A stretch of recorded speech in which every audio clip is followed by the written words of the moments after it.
Um estupro coletivo planejado contra 5 mulheres em uma festa de aniversário resultou na morte de 2 delas, na madrugada do dia 12 de fevereiro de 2012, em Queimadas, no Agreste do Paraíba. O crime causou indignação nacional e ficou conhecido como Barbárie de Queimadas. O mentor da ação, Eduardo dos Santos Pereira, condenado a 108 anos de prisão, está foragido desde 2020, após fugir do presídio pela porta lateral. O crime bárbaro, sem precedentes, chocou e revoltou principalmente os moradores da cidade de 44 mil habitantes no interior da Paraíba. No segundo episódio da nova fase do programa Linha Direta, Pedro Bial relembra o episódio em que a festa foi interrompida quando um grupo de homens encapuzados entrou anunciando o assalto. Foi uma noite de terror, que terminou com agressões e estupro coletivo contra as 5 mulheres. 2 delas morreram. As investigações concluíram que o grupo, liderado pelo anfitrião, simulou o assalto e tinha tudo planejado. O caso, no entanto, ainda não teve um desfecho, porque um dos envolvidos está foragido. Eu sou o Sidney Góes e você está no Placebo. Vem comigo, que no caminho eu te explico.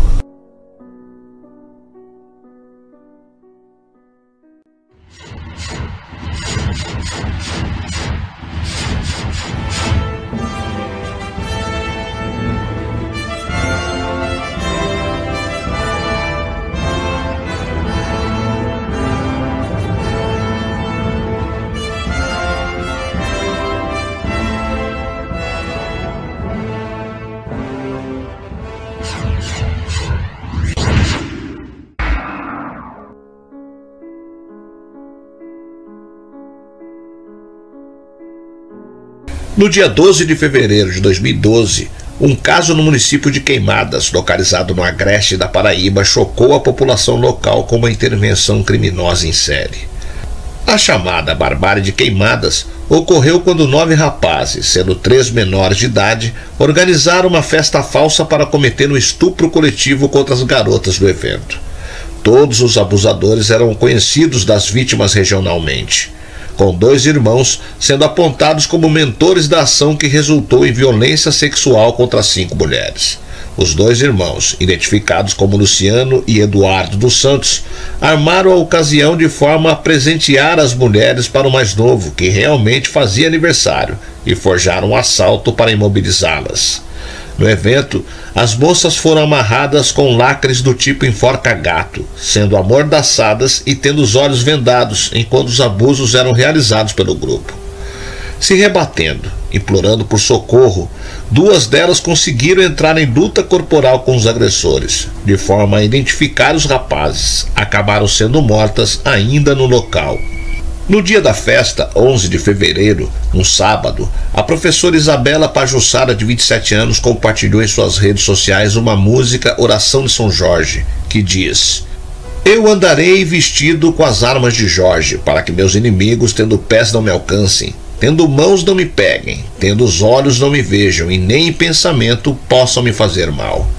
Conforme a irmã dela, Isânia Pajussara, disse, talvez a professora estivesse sentindo de alguma forma a necessidade de uma proteção divina.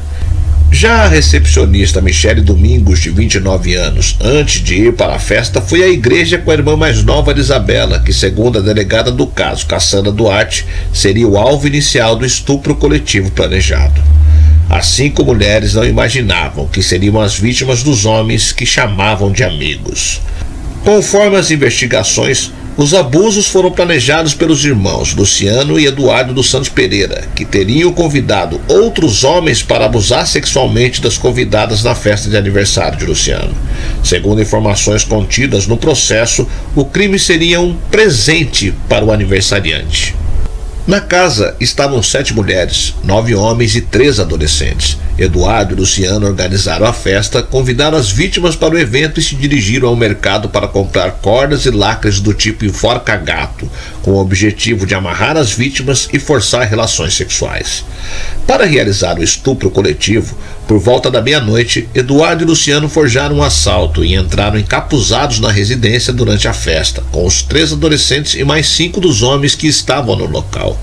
Os envolvidos nos abusos combinaram que durante a festa de aniversário, 3 deles apagariam o sistema de energia e invadiriam a casa com máscaras de carnaval, se passando por assaltantes para poder render as vítimas, e depois que elas fossem amarradas e vendadas, todos iriam estrupá-las. Os outros 2 homens que estavam na festa foram vítimas, e as esposas deles estão entre as 5 abusadas. As 2 mulheres que estavam na residência e não foram alvo do estupro coletivo são justamente as esposas de Eduardo e Luciano. Enquanto era estuprada, Isabela teria se debatido e conseguido identificar Eduardo como um dos estupradores. Em depoimento, um dos suspeitos revelou os pedidos da vítima, que reconheceu o agressor e pediu para não ser estuprada. Tanto que eu fiz por você, não faça isso não, pare, minha mãe não aguenta isso não. A partir daquele momento, os abusos foram interrompidos e os homens fugiram de carro, levando Isabela Pajussara e Michele Domingos, que também estava no quarto no momento e, portanto, teria ouvido a fala da amiga reconhecendo o estuprador. Michele chegou a pular do carro em movimento, mas recebeu 4 tiros, sendo 2 na cabeça, em frente à igreja matriz no centro de Queimadas, mesma igreja onde participou da missa na noite anterior. Ela ainda foi levada ao hospital da cidade, mas não resistiu aos ferimentos. Já Isabela foi encontrada com uma meia dentro da boca na estrada que liga Queimadas a Fagundes, dentro do carro usado na fuga dos criminosos. Ela foi atingida por 3 disparos. A família de Isabela conta que ficou sabendo do suposto assalto quando a irmã mais nova, que também estava na festa, chegou aflita contando o que havia acabado de acontecer e que os criminosos teriam levado Isabela e Michele. As buscas foram iniciadas, mas logo os familiares começaram a desconfiar dos envolvidos, pois teriam percebido uma frieza quando o dono da festa foi dar queixa do assalto na delegacia. A polícia começou a desconfiar da reação dele. Como é que um crime tão bárbaro que aconteceu na sua residência durante o aniversário de um irmão seu, meia hora depois você está sorrindo? Questionou o delegado regional André Luiz Rabeiro de Vasconcelos. Um dos suspeitos, de 28 anos, chegou a ir ao velório de Isabela, onde foi preso. Depois daquele dia, os familiares das vítimas iniciaram uma grande batalha por justiça enquanto buscavam lidar com o luto. A mãe de Isabela, inclusive, entrou em depressão e passou 8 anos em sofrimento profundo, com dificuldades para sair de casa até quando morreu em 2020.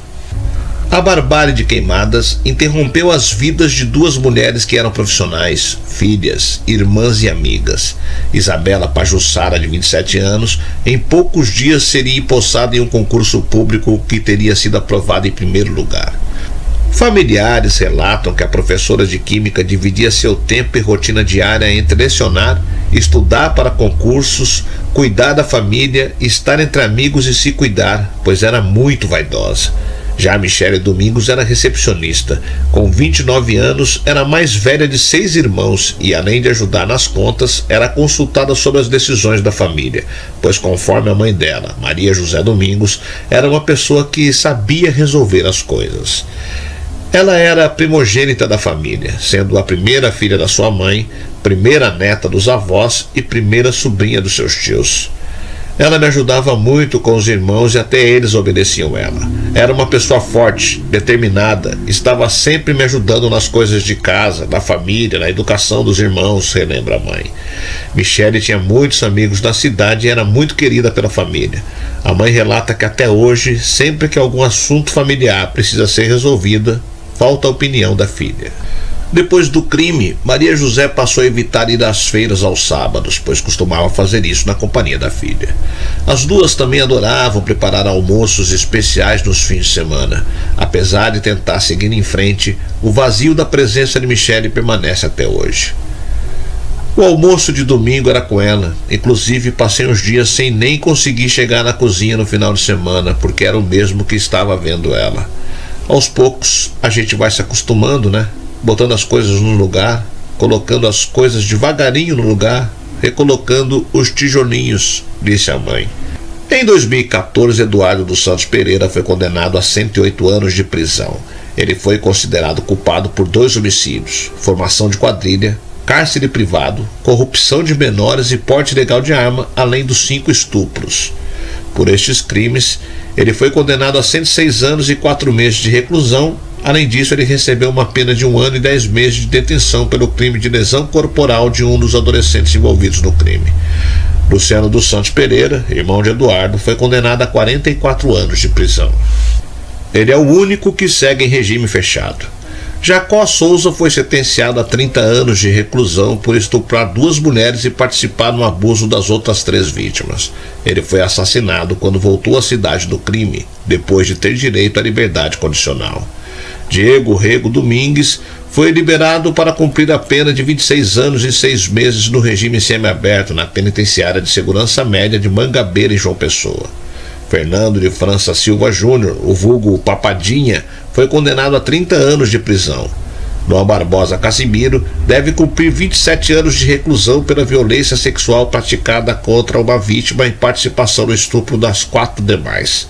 Já José Jardel Souza Araújo foi condenado a 27 anos. Eduardo fugiu da penitenciária de segurança máxima Dr. Romeu Gonçalves de Abrantes de João Pessoa, conhecido como PB1, no dia 17 de novembro de 2020. No momento da fuga, 4 policiais penais faziam a segurança do setor. Foram encaminhados à central de polícia para prestar esclarecimentos. Um deles foi autuado por facilitação culposa e em seguida liberado. Todos os outros envolvidos foram condenados com penas que chegam a 30 anos, mas obtiveram regime semiaberto ou liberdade condicional. Eduardo, por outro lado, não teve direito ao afrouxamento de pena, mas fugiu da cadeia em novembro de 2020. Tais fatores mobilizaram os sobreviventes do crime e familiares das vítimas a protestarem contra o que consideram impunidade.